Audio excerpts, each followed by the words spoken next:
Hello नमस्कार साथियों, आप सभी लोगों का फिर से एक बार ज्ञान धन अकेडमी में हार्दिक स्वागत है।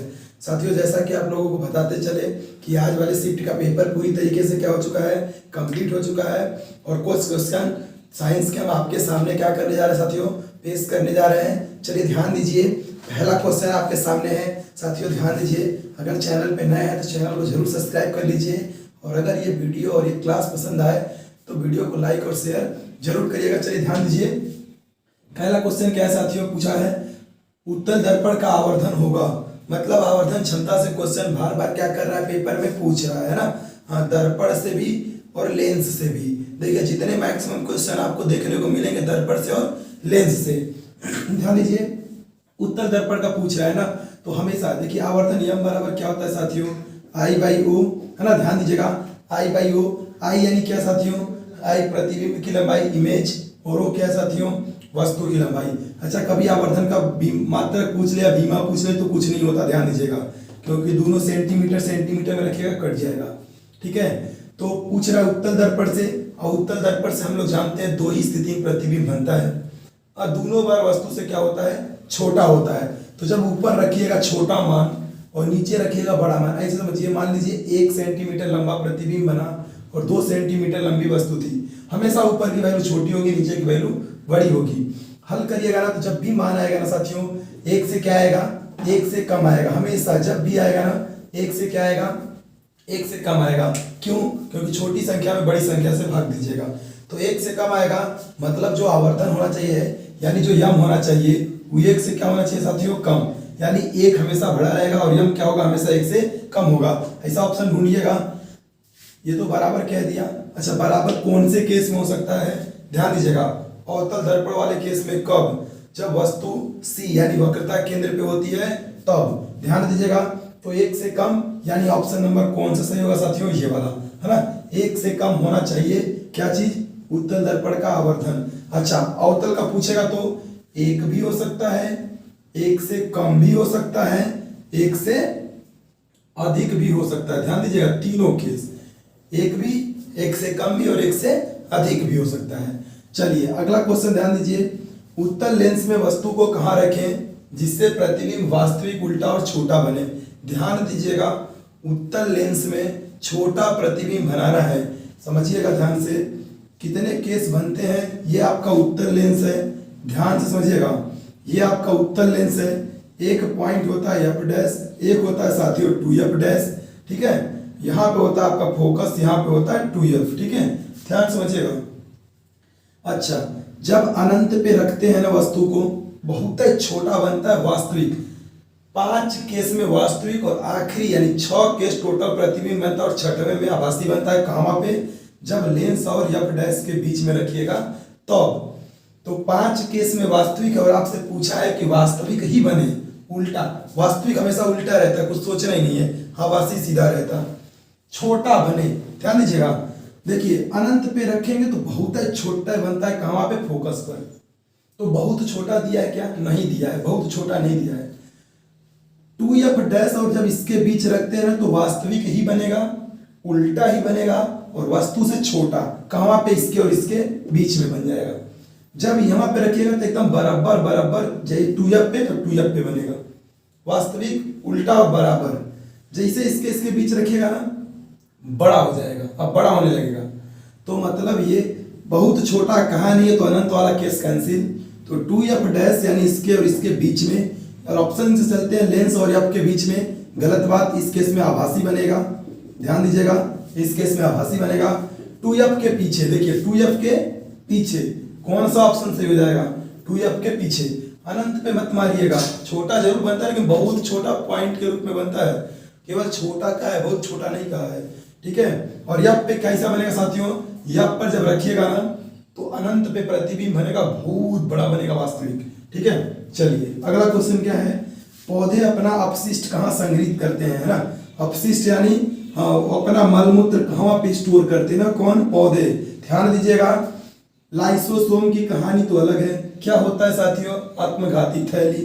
तना में रखते नहीं है, पत्तियां में रखते हैं, वो भी कौन सी वाली, पुरानी वाली। ठीक है, पौधे जो अपनी पत्तियां साथियों, हाँ, जितनी पुरानी पत्तियां होती है, रिक्तिका है ना, वैकुल जिसे बोलते हैं। ठीक है, उस सब अपशिष्ट पदार्थों को क्या करते, स्टोर करके रखते।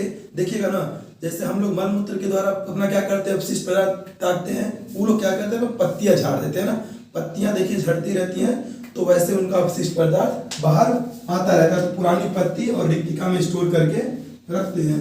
अगला देखिए क्वेश्चन पूछा था उदासीनीकरण प्रक्रिया से। अब क्वेश्चन ठीक से क्लियर नहीं है, बट ध्यान दीजिएगा क्या हो सकता है। उदासीनीकरण प्रक्रिया कहते किसे समझ लीजिए, जब अम्ल प्लस क्षार क्या करते साथियों, अम्ल और क्षार परस्पर क्या करते, क्रिया करते ना, तो लवण प्लस क्या करते, लवण प्लस जल का क्या करते साथियों, निर्माण करते हैं। यही उदासीनीकरण प्रक्रिया है।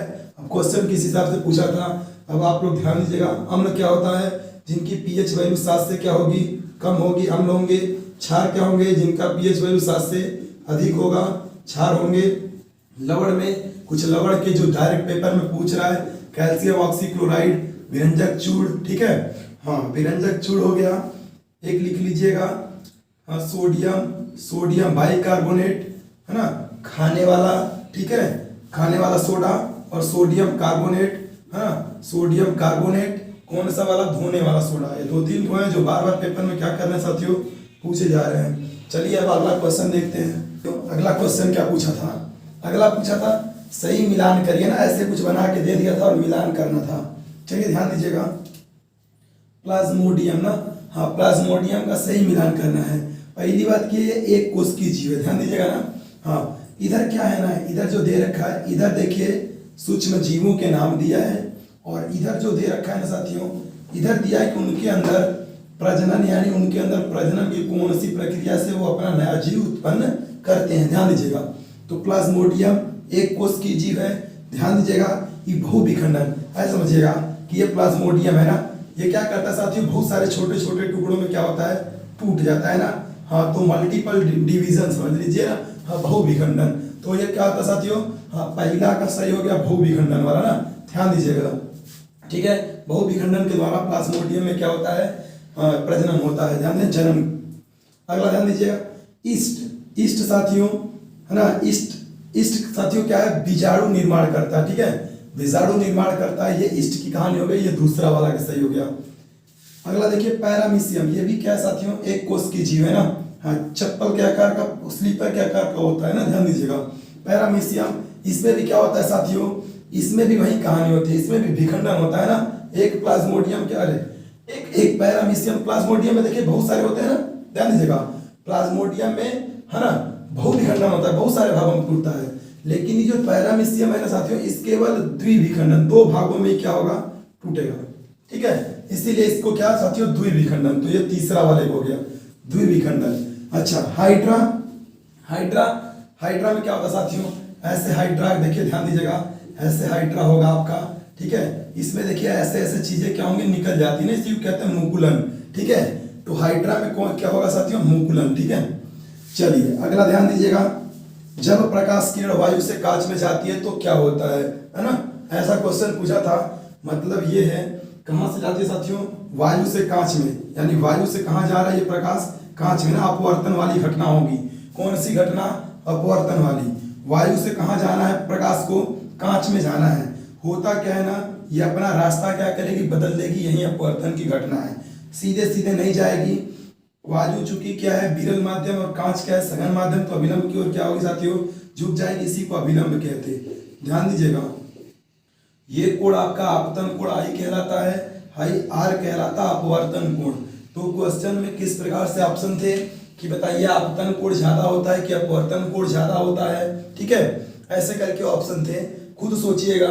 आई क्या होगा साथियों, ज्यादा होगा, किससे, आर से, तो आई की वैल्यू क्या होगी, इज ग्रेटर देन किससे, आर से, यानी आपतन कोण की वैल्यू अपवर्तन कोण से क्या होगी, अधिक होगी।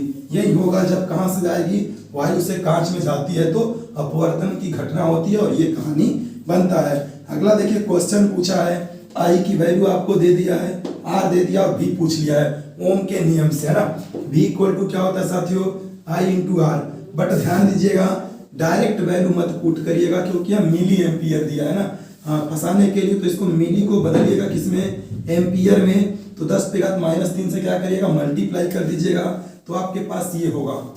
अच्छा ऑप्शन में देखिए, जब गुणा करिएगा ना तो 2.5 चलिए आई की वैल्यू रख दीजिए कितना 2.5 इंटू 10⁻³ ठीक है। आर की वैल्यू साथियों 2 रख दीजिएगा, और जब 2.5 में 2 से गुणा करिएगा तो 5 गुण से 10⁻³ क्या आएगा, चूंकि भी है तो भी की वैल्यू मात्र क्या होता है साथियों वोल्ट, है ना। अब देखिएगा क्या ऑप्शन में वैसा कुछ दिख रहा है, एक भी नहीं है। तो देखिए 5 वोल्ट क्या सही है, नहीं बिल्कुल नहीं सही है, क्योंकि आगे 10⁻³ है, क्या ये सही है, नहीं सही है। 10 आया क्या, नहीं आया। बचा कौन लास्ट में 5, इसी को देखिए मिली वोल्ट पढ़ते, तो है मिली वाला वर्ड नहीं है, तो क्या लिख सकते हैं इसको 5 मिली वोल्ट, इसी को ऐसे बदल देंगे। देखिएगा मिली को जब रखे 10⁻³ तो 10⁻³ को भी तो मिली लिख सकते हैं, ऐसे करके ऑप्शन दिया था, तो 5 मिली वोल्ट आपका क्या हो जाएगा, सही हो जाएगा ऑप्शन नंबर डी। विद्युत चुम्बकीय प्रेरण की खोज किसने की, क्वेश्चन बहुत बच्चा है ना। हाँ, विद्युत चुम्बकीय प्रेरण की खोज किसने की, माइकल फैराडे ना। माइकल फैराडे ने क्या किया साथियों, विद्युत चुम्बकीय प्रेरण की घटना का खोज किया, किसने, माइकल फैराडे ने। चलिए अगला क्वेश्चन ध्यान देते हैं साथियों। अगला क्या पूछा था कि माइटोकॉन्ड्रिया को अजीब कोशिकांग क्यों कहा जाता है ना। माइटोकॉन्ड्रिया को अजीब क्यों कहते हैं ना, ध्यान दीजिएगा। कोशिका के जितने भी अंग होते हैं उसी को कोशिकांग कहते हैं, और उनमें से माइटोकॉन्ड्रिया को अजीब कहते हैं। अच्छा ऑप्शन के हिसाब से चलेंगे ना। देखिए ऑप्शन में कह रहा है इसका अपना डीएनए होता है, एकदम बिल्कुल सही बात है, ठीक है। ध्यान दीजिएगा, ई है कोशिका, लाइसिन होगा केंद्रक, क्या होता है साथियों, केंद्रक ना। केंद्रक में ही पाया जाता है डीएनए, ध्यान दीजिएगा। लेकिन जो माइटोकॉन्ड्रिया है ना, इसका खुद का भी क्या होता है साथियों, इसमें भी एक डीएनए होता है, ठीक है। इसीलिए ये अलग है, इसका अपना खुद का राइबोसोम भी होता है, ठीक। तो इसलिए ए और बी दोनों ऑप्शन से हो जाएंगे, इसीलिए इसको क्या कहते हैं साथियों, अजीब कोशिकांग कहते हैं। क्या काम करता है माइटोकॉन्ड्रिया, एनर्जी प्रोड्यूस करता है, किस फॉर्म में, एटीपी के फॉर्म में, एडिनोसिन ट्राइफॉस्फेट। एटीपी को क्या कहते हैं, ऊर्जा की मुद्रा कहते हैं। चलिए ध्यान दीजिए, इनमें से कौन सा शक्ति का मात्रक नहीं है, वाट लग गई ना। वाट तो है HP, 1 HP = 746 वाट, लिख लीजिए, पेपर में ये भी छप सकता है, ठीक है। हाँ, ई भी है शक्ति का मात्रक। जूल साथियों, जूल कार्य की यूनिट है, ध्यान दीजिएगा। जूल किसकी यूनिट है, कार्य की। पूछा है नहीं है मतलब जूल नहीं है। अगला देखिए जूल प्रति सेकेंड, फॉर्मूला क्या लिखते हैं, शक्ति बराबर साथियों कार्य बटे समय, और कार्य का मात्रक जूल, समय का मात्रक सेकेंड, तो जूल प्रति सेकेंड भी किसका है, शक्ति का मात्रक है, बट जूल नहीं है। जूल किसका मात्रक है, कार्य का या फिर ऊर्जा का भी बोल सकते हैं। चलिए विरंजक चूर्ण बनाने में कौन सी गैस का प्रयोग किया जाता है। पहली बात किया अभी जस्ट बताया, विरंजक चूर्ण का फार्मूला CaOCl2। कौन सी गैस, देखिए यहाँ पे Cl2 यानी क्लोरीन गैस को मिलाते हैं तो विरंजक चूर्ण का क्या होता है साथियों, निर्माण होता है। चलिए अगला ध्यान दीजिए, अगर पेट्रोलियम और कोयलों को बिना ऑक्सीजन के जलाया जाए, बिना ऑक्सीजन के, कम ऑक्सीजन लिखा होगा ना, कम ऑक्सीजन की उपस्थिति में जलाया जाए तो कौन सी जहरीली गैस बनती है ना। सबसे जहरीली गैस की अगर बात करें कौन है, कार्बन मोनोऑक्साइड CO, ठीक है। ध्यान दीजिएगा, जब हम क्या करते हैं, कम ऑक्सीजन से जलाएंगे तो कार्बन मोनोऑक्साइड बनेगा, अधिक देंगे तो कार्बन डाइऑक्साइड बनेगा। तो कौन सा ऑप्शन से हो जाएगा, कार्बन मोनोऑक्साइड। ध्यान दीजिए, प्रोपेन में हाइड्रोजन परमाणु की संख्या क्या होगी। पहली बात की ये ध्यान दीजिए, प्रोपेन तो कितने कार्बन होंगे, पहले ध्यान दीजिएगा। मेथ एथ प्रोप, देखिए 3 पे होगा ना, मेथ एथ अब प्रोप साथियों, ठीक है। और इसी में प्लस एन जोड़ देंगे तो क्या बन जाएगा, प्रोपेन, ठीक है। क्या एन की क्या कहानी है, देखिए एक होता है एल्केन ग्रुप, ठीक है, जो फार्मूला होता है CnH2n+2, ठीक है। और ये एल्केन ग्रुप से ही क्वेश्चन क्या किया है, पूछा है। एल्कीन का क्या होता है, CnH2n, ठीक। चलिए तो चेक करिए, 3 कार्बन होने चाहिए, यानी n की वैल्यू 3, और 3 का जब 2 गुना करेंगे तो 3 दूनी के 6, 2 जोड़ दीजिएगा तो 8, यानी प्रोपेन में 8 हाइड्रोजन के परमाणु होने चाहिए। तो ये ऑप्शन क्या हो जाएगा, सही हो जाएगा। साथियों जितने इंपॉर्टेंट क्वेश्चन मिले थे ना, हम आपके सामने क्या किए, पेश कर दिए।